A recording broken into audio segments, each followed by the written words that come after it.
Hey everyone and welcome back. Today I'm making my own spiral Betty using my Cricut, Sim Black HTV and my mini heat press. I know this trend has been around for a while, but it's still so cool how a simple spiral can turn into a detailed photo right before your eyes.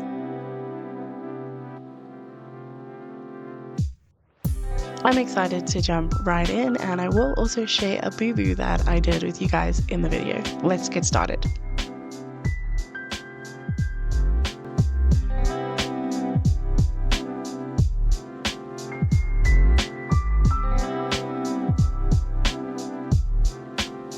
For this project, I kept things pretty simple. I used my Cricut, Sim Black HTV, and a mini heat press. Though a mini heat press works fine, I'd recommend the Cricut Easy Press if you have one. The base was a 30cm wood round I picked up from P&A. I also spray painted my wood round, and honestly, the bigger the round, the better the effect. I also needed the usual consumables like a weeding tool, a Cricut applicator, my cutting mat, and some hardware to hang the finished piece.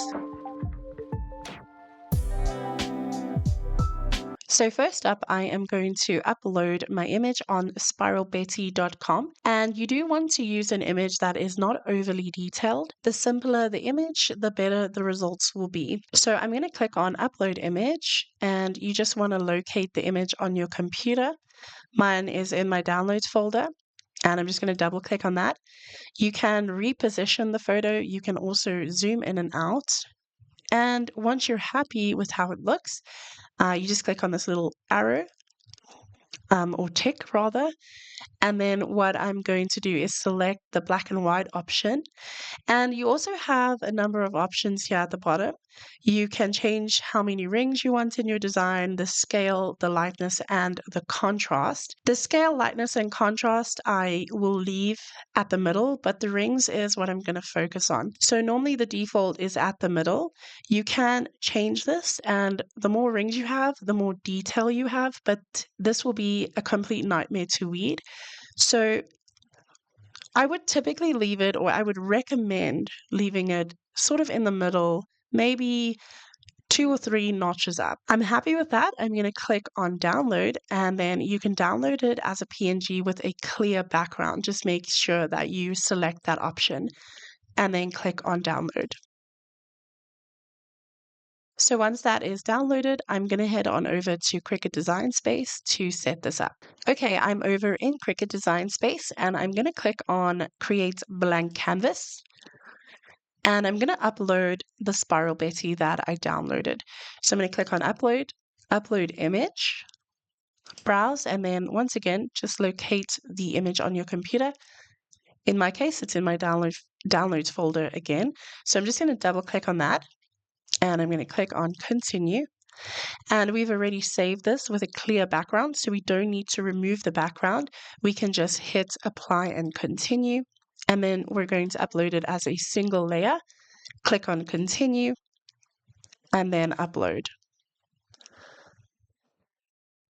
Right, I'm just going to size this down to about 29 centimeters. I'm going to click on Make. You can save your project. In my case, I'm actually going to save it, and I'm just going to call it Spiral Betty and click on Save, just in case I screw it up and I need to make it again, because trust me, I've done that on lots of projects. And then we're going to get the cut settings ready. So I am using HTV. If you're using HTV, do not forget to switch on the mirror option.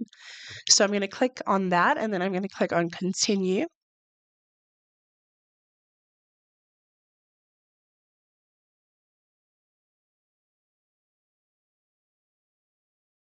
Okay, we're going to set the base material. I've got my dial on my Cricut, so I've already put the dial on iron-on. You might need to just select this if you have the later models, and then just load your tools and material, which is just the fine point blade and the standard grip cutting mat, and then we're just going to simply hit go.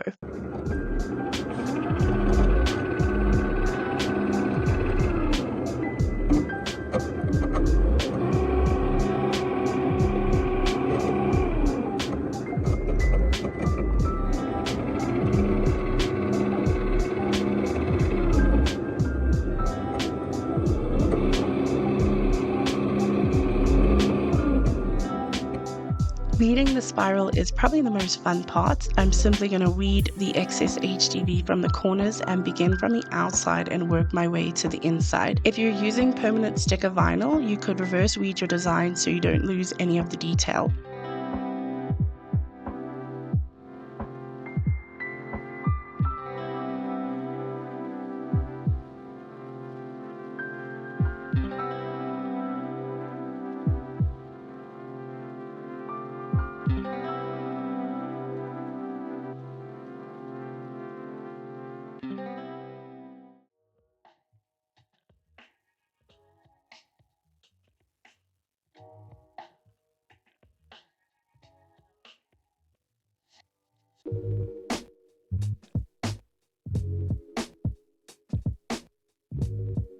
To apply this, I'm using my mini heat press at its highest setting and gently pressing the design into the wood. Once that's done, I'll remove the carrier sheet and my Spiral Betty is done.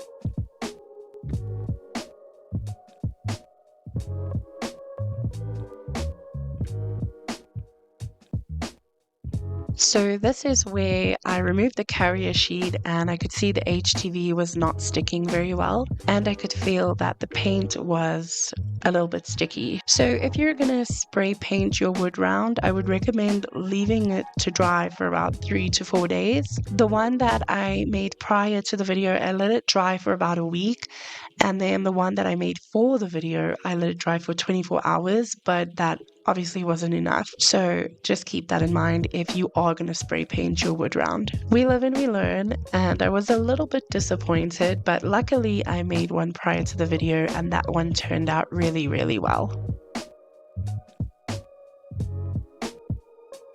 This project was a lot of fun and it looks amazing. Have you tried a Spiral Betty yet? Let me know in the comment section or tag me on Instagram. Hope you enjoyed the video and I'll see you in the next one. Bye!